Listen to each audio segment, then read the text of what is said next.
Bam! And we are back at it once again. Welcome to the grand final of MSI series breakdown. We're going into all 4 games of an absolute banger series. Let's be honest, I didn't expect it to finish with only 4. I thought we'd get all 5. But here we are. 3-1 victory to JDG, and we are going to be looking at said final for today's episode. If you can't tell, I'm back at home after being at the semi-finals, which, let's be honest, was an absolute chef's kiss of a series by BLG. But let's be honest, that crowd was electric for them, and honestly willed them to a victory. But here against JDG, that really wasn't enough for the Chinese squad, whom, let's be honest, just dismantled them in all 3 games that they won.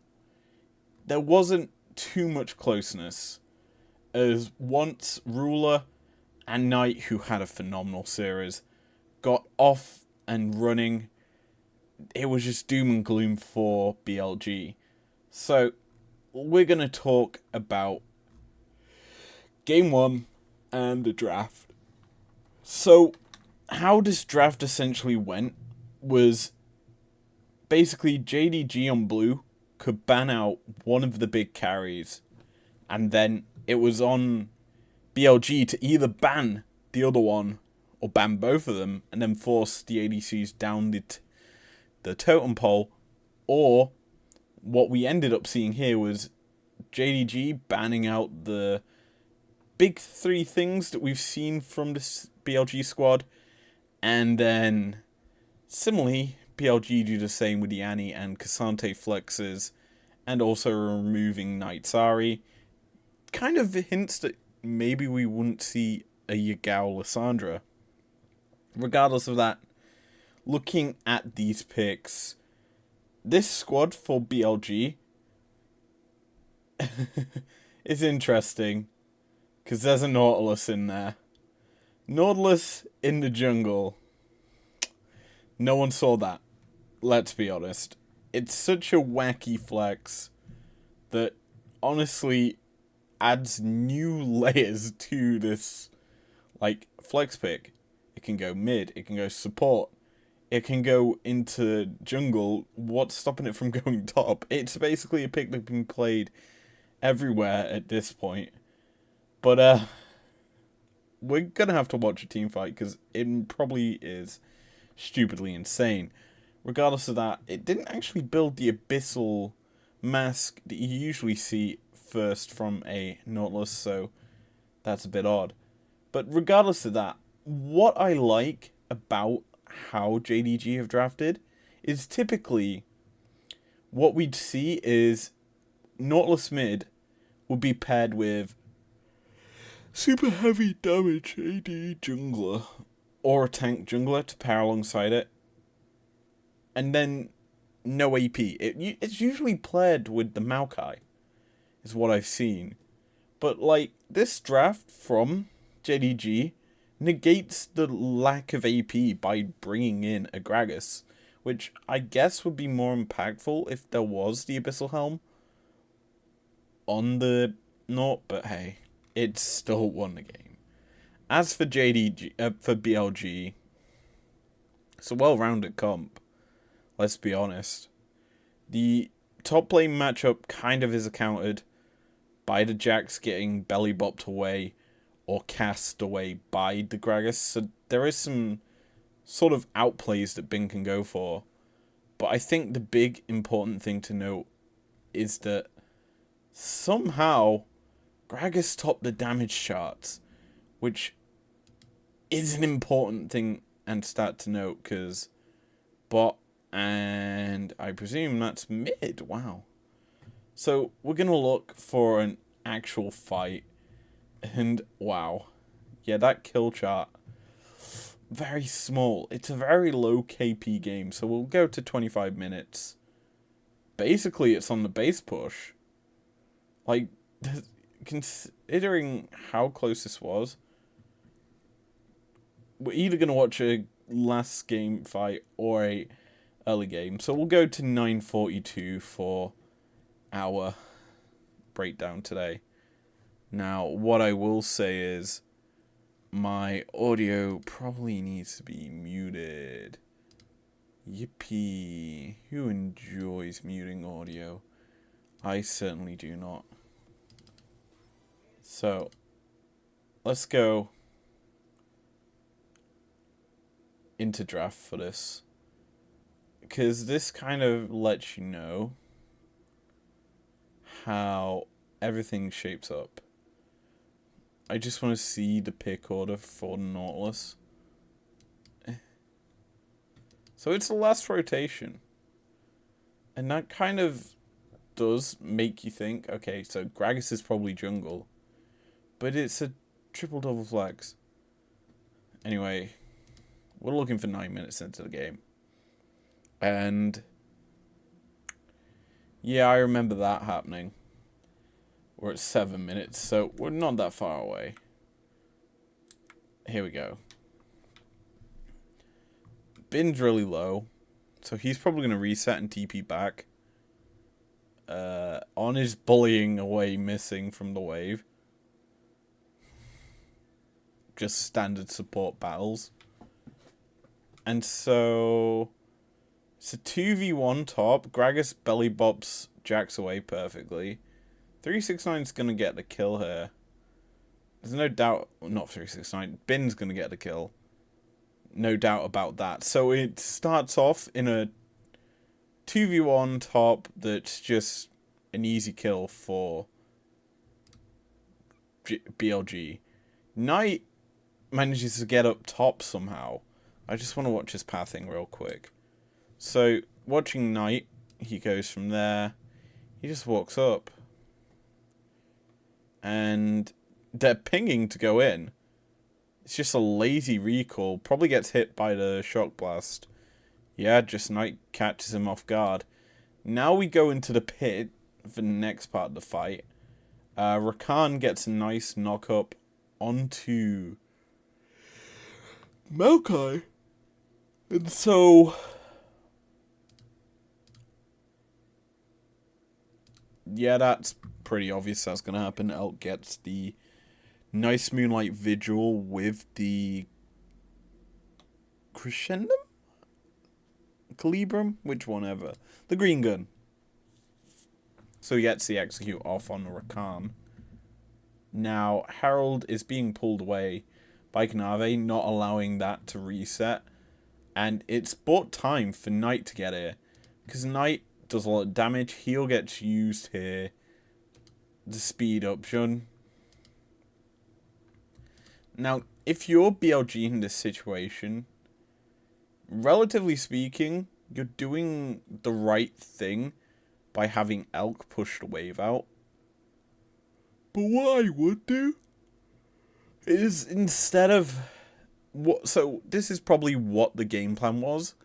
It was for Bin to reset, go down bot, push the wave out, because he has TP, so he can get to this tower or this tower relatively quick. And so he could either create a flank angle down the river on either side and then start to teamfight. It's a pretty good play if they were able to set it up. However, right now, because the tempo's slowing down, what we're going to see is TPs out from the Gragas and from Jax to mid lane, just so that they can essentially answer any plays that come through. Because right now, Elk has pretty bad guns. He's probably trying to cycle the green gun off, so he'll probably switch over and fire a shot into this brush. Just would make sense to clear out that vision. Well, yeah, their vision's gone now. There's the shot in. He's going to prop it. But look what's happened. The split of the sentry between these squads. BLG are on Herald. But look where Elk is. He doesn't have Moonlight Vigil, so that Infernum gun is really going to do nothing. Now, he's in a bad position because these three can collapse onto him quicker than they can get near him. However, what Jun does is he Twisted advances, gets the cleanse out from Ruler. And so this Nature's Grasp that's following up should root the Jinx. She doesn't get knocked back by his Q. I'm intrigued by that. What happens to his Q? So, flash in. Does he not have Q? She gets behind. He gets behind him. The Q doesn't knock the Jinx backwards because it's mistimed. Ruler's able to flash away. So why? Where's the follow-up CC? What happens to that? Oh! Bin gets rooted by the Chompers. That's just a huge outplay by Ruler. Like, this fight as a whole just is a huge outplay by Ruler. Because if he gets knocked back by the Maokai, he's definitely being shredded by Elk. Instead, Nautilus gets the fire-off abilities. He locks down Bin, the guy that was meant to get in. Knight, we already know, is very fed and does a lot of damage. So that's an easy kill for him. It should be just chase down City. Yagao is pretty weak and kind of was offering his body. Don't know what happens to Elk. He just paths poorly, I guess, is the wording. Honestly, you think he was over here and he's now over. Just see he's there.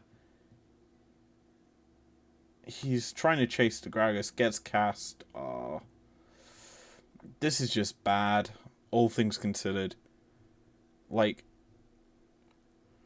just badly played by BLG. I mean, I can't really say that. There was a huge outplay in that fight by Ruler. But essentially, this fight here kind of skyrockets the game to 3k diff.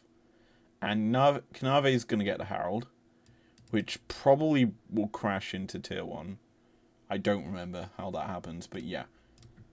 Essentially, that becomes a huge diff. And yeah.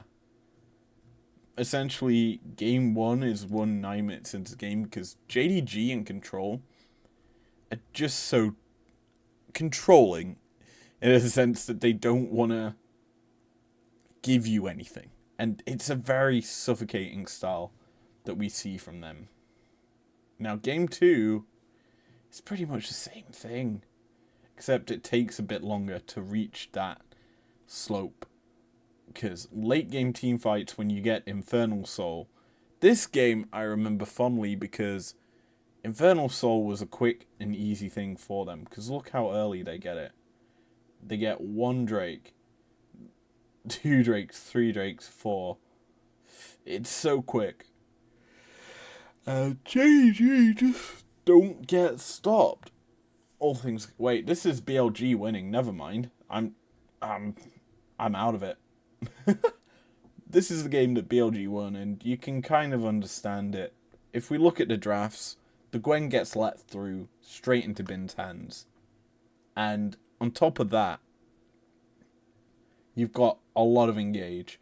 We saw in game 1, the Jace does a lot of damage, so Yagao on that pick. Probably going to the same story. It's very much BLG taking JDG's comp, except a bit of a tweak in the top lane. As for JDG, it's the Sion strat. Early game Sion, just trying to cause havoc on the map. It's certainly a thing. Now, interestingly, looking at some of these builds, I don't know. Obviously, the later into this game goes, there was no IEs picked up, except for that one. So Ruler kind of lacked the damage. He was building to rapid fire cannon instead of IE, which surprises me a little bit. Because you really need the crit rate on a Xayah if you want to be executing the likes of the Maokai. And that's sort of the big thing of this draft, is the lack of kind of execute from JDG. Because you've got the big sustain, the big burst damage if you have the stun ready on the Tibbers. But, like, there's no full kill. Like, because you don't have the full damage build, and you've got basically two bulky frontliners, you've not got damage to kill them off. So, that's a big issue for JDG, and as such, we look at the timeline. You already know I'm going to 25 minutes into the game just to look at a fight.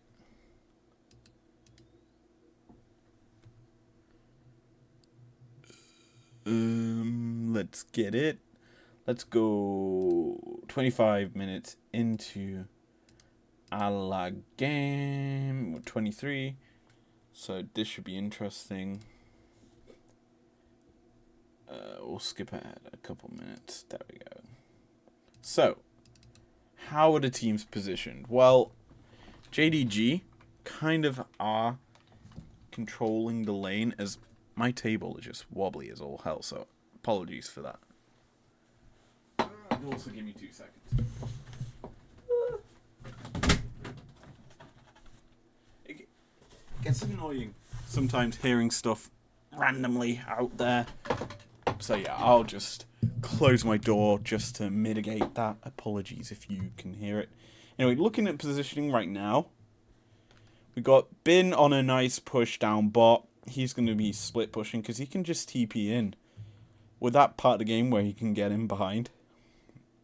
Maokai stood off on the side, is in a good position, honestly, because if right now he's setting up some vision, he doesn't have wards, unfortunately, but he's got a ward right in front of him, which I assume he puts down.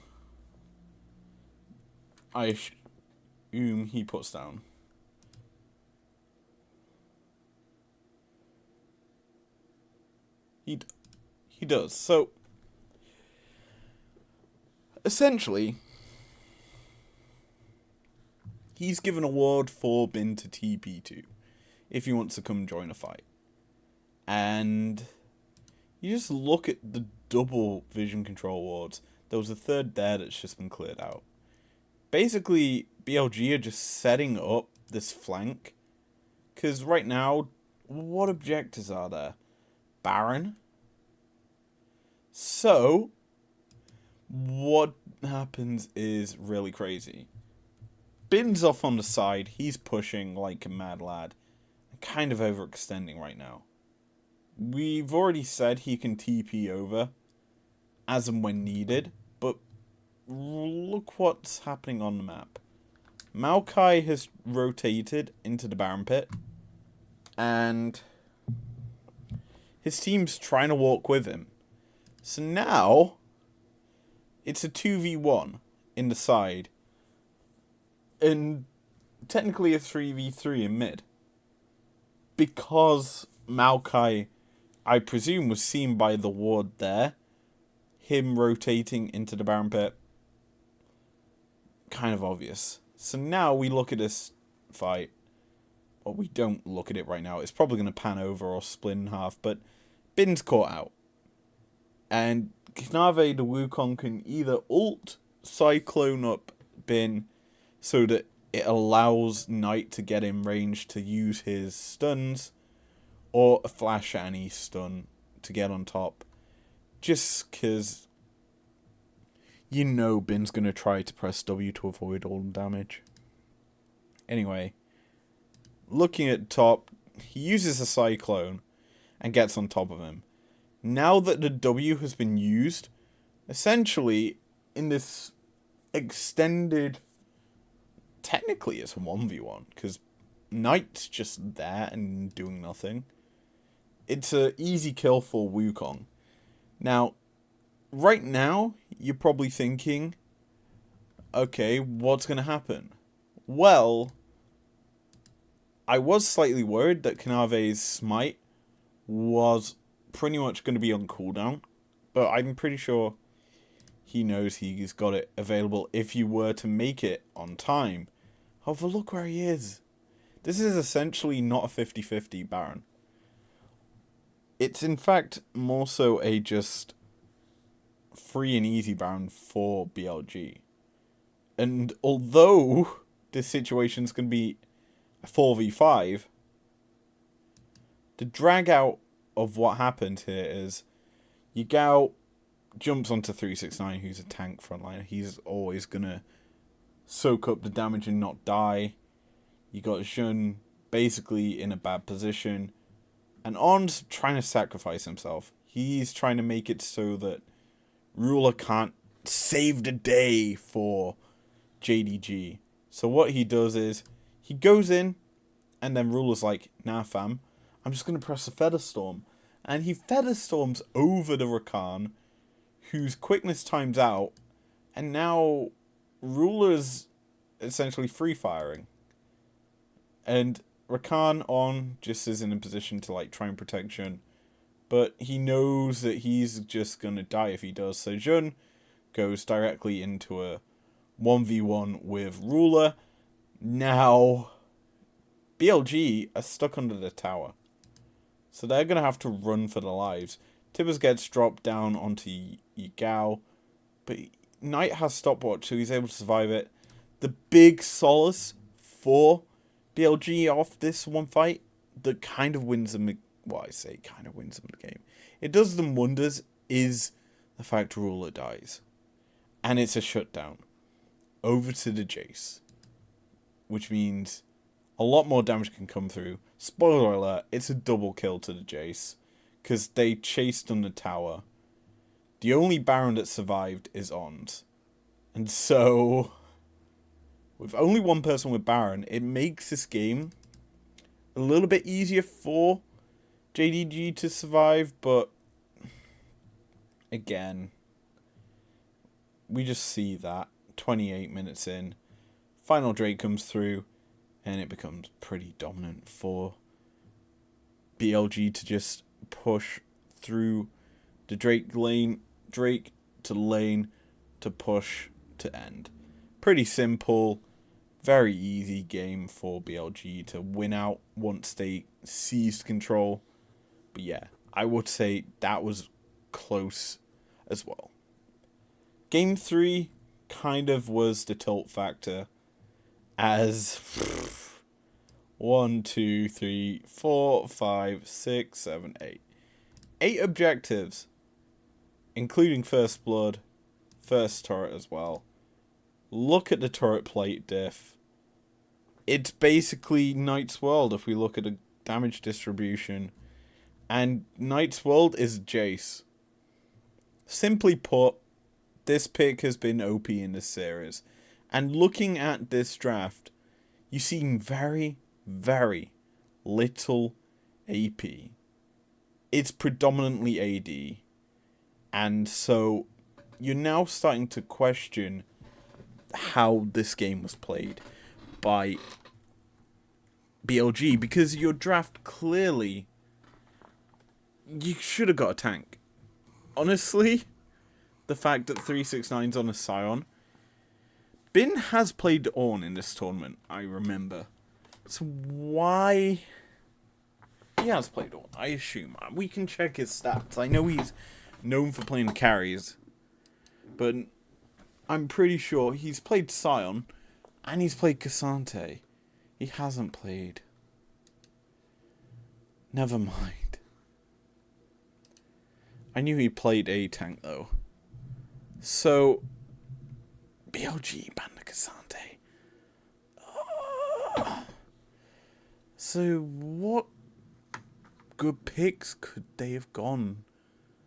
Nautilus genuinely would have been the only good option. But then, I mean, I know I'm nitpicking that, and there's a Vayne in the bot lane that only has 2 items versus 3 complete, and God, Jesus, Ruler was fed. So was Knight, but this game, looking at it from stats, yeah. Clearly 2 people in this game were blasted to the moon. And clearly it happened around the 13-minute mark. And you can kind of see turret plating all across mid and bot. And Ruler got the turret. They didn't even have Herald yet. I presume that was, though, first Herald crashed. I'd assume. So yeah. Basically, it's a turret plate game where Herald just balloons you to an advantage beyond reach. Because you can't really say anything about team fighting here. Because if we look at the 18-minute one, you just know it's going to be a dominant win because there's just so much gold in the back pocket of JDG. Like, it's not even worth breaking down too much. So yeah, we'll go to 18 minutes. 14, another 4 minutes. There's the turret falling. Here we go. This is 17 minutes. 1, 2, 3. Okay, here we go. So, BLG startup Drake, and Missing gets caught out. He's dead. Kazig's isolated Q'd him. And while the exhaust gets dropped down, On's able to clean it up. Meanwhile, topside, somehow Jace has got behind McKinnon, forced this flash and slicing Maelstrom. It was a TP. So what we just saw was a flash, the engage option for Bin. Because you look at this BLG squad, flash Tibbers or flash slicing Maelstrom, and they're realistically their only engage. That's why I would have honestly preferred Nautilus out from them. As much as I'm not a big fan of the pick in mid, you definitely could have had your Gout on that. Had the Nautilus, or even on it, to be fair. I'm not sure Vayne with Lulu is a good pairing, as much as I understand it. But, like, having a Nautilus gets you clear-cut engage. You could also have the Annie then. That is just a clean pick from Knight onto the Annie. I think it's a pretty big draft diff, all things considered. And so, yeah, that kill, pretty easy. I might not even be looking at the right part of the game. I am looking at the right part of the game, so we'll just wait for 19 minutes to kick in. So, there we go. Okay, how do we go? So we got Sion being caught out using a slice of Maelstrom. 369 just charges in, just trying to buy time for the Surge to get here. Now Jace is here as well. On's forced a wild growth himself and not Jun, meaning jungle is down. That should be a free and easy Baron at this point. Sion's chasing, forcing flashes. On's dead. Bin's dead. It's just chase down city because Jace is so fed he's able to just pop people. In my mind, JDG could turn straight to the Baron here. Kha'Zix is up in 14, but he doesn't really want to be going into the pit and contesting because you just don't. Not when you're this far behind. So, as a whole, I just think very clean from JDG. And the final game. Jace stuff. Every single game, whichever team has a Jace wins. Simple. And look at Knight's kit. Yeah, he just pops off on this pick. This gold graph,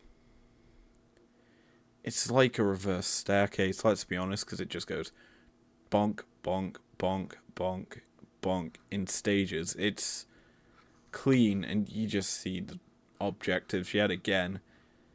Clear control of one objective, and it's just dominance.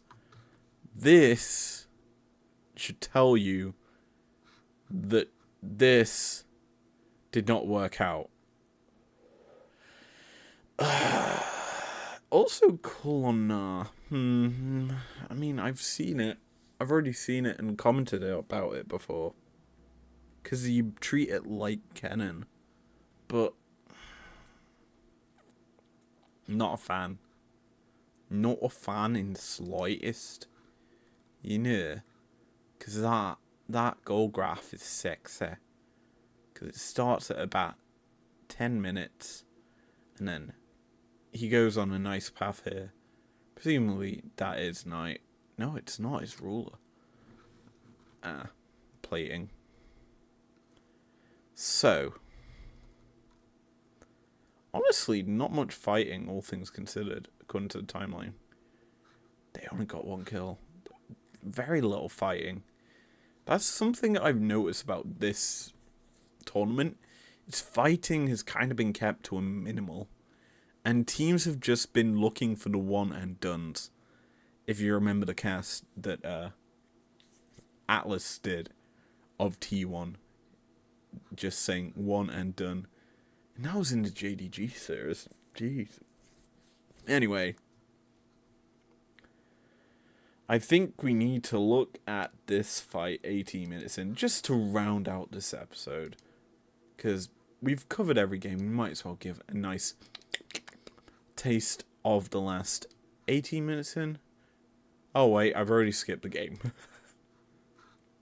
Did I say 18? I did say, I mean, yeah, 18. That's 8. We need another 10 minutes onto the clock, so 32 will go here. We're already seeing fighting. Let's go back a bit. Wait, what's that? 17. I'm a minute ahead of myself. Screw it. We'll watch from here. We'll watch some 17 minutes, because clearly it's a Drake fight. 10 minutes on Mountain. 10 minutes, 10 seconds. It's not soul, but it's soul point for JDG. And 369's already down here. He doesn't need to be, but he's setting up, ready for the play. Threshold clans, it's just clean. Jun's picked off. Nature's Grass comes through as well. It's easy. It's quick and simple from Knight. Herald crashes. To get mid lane to 1. It's just tempo plays. Clean tempo plays that keep JDG moving forward at a constant rate. You get the picks, the 2 picks. You get mid lane tier 1. You crash Herald in. You're then following it up into Drake. You're going bang to bang to bang. You're just making 3 plays at once, and while you don't get it because there's fantastic bin steal, you are now in a situation where he's now going forward for no reason. But the big issue is Ruler's getting quiet on his side, and so JDG are kind of forced to disengage because, you know, carry has no sums. That's a big issue. But look, you make the play bot and get out while you've got your top laner making plays on top. You're making moves around the map in a constant fashion that you're always looking to gain an advantage. Now, while Knight probably is dead here, he does have phase rush, maybe not. No, he's dead. And gives over a shutdown. What are JDG doing? Well, they're resetting. And that kind of means that they're able to buy out. And here's the big issue. Nah, just got an objective behind. But he's isolated, and he jumps straight into Maokai, who's just going to give the kill over to himself. Basically, just a clean punish of an overstep. And while the overstep kind of nets a bit of a gold advantage, kill's certainly worth more. But regardless of that, the continued plays by JDG is huge. As Knight doesn't even TP to the tower, he TPs to the tier 2, and he's constantly pressuring. He gets the kill onto the Vi, and now Yagao, the Silas does nothing, gets absolutely deleted by Knight, and it's just Knight's world. This series heavily influenced by him, and the tempo that JDG are playing, we just saw them at Mountain Drake getting a pick there.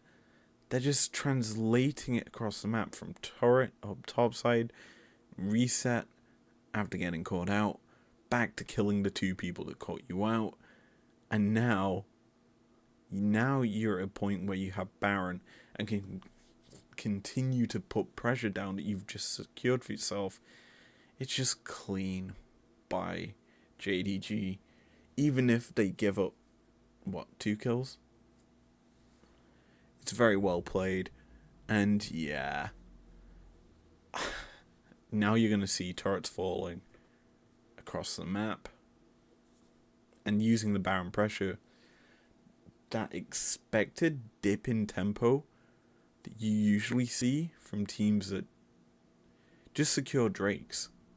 Like, you secured a Drake, you usually would expect a reset and the tempo to slow down. Not JDG. Look, they use Shirelias, and they're trying to continue to make plays. It's impressive that this level of play can happen, because it causes, no slowdown. They go on, massive spurts of energy. They're still pushing and trying to make plays right now. And they're getting turrets out of it. They're crashing 2 waves at once, forcing a continual back and forth. Now they might have overstepped, but Aphelios gets a kill. Jace is now going forward. They're looking to win the game here. Just continual pressure. Inhib falls. They've got Baron still. Tower is dying. All of this came off of a pick onto I don't even know who. It was probably missing Anjun. It was 2 members getting caught, and it's caused this to spiral in such a way that BLG lose the game. It's just looking at that and looking at how certain teams in the LEC play, I'm definitely would have liked to have seen BDS at MSI for Europe, because that's kind of how they play. It's a continual pressure across the map, causing mistakes and punishing picks. It's just gross, and it's almost perfect League of Legends.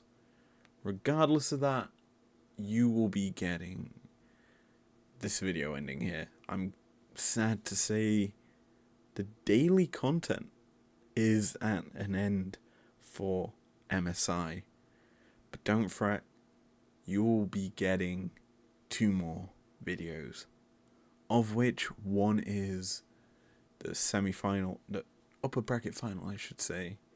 Technically it's the semi-final, but JDG T1 will break that down for you, as well as my day at MSI. You'll be getting a nice video of that, and all I have to say in relation to that is TSM will win Worlds XD. See you guys for my next videos. Peace out.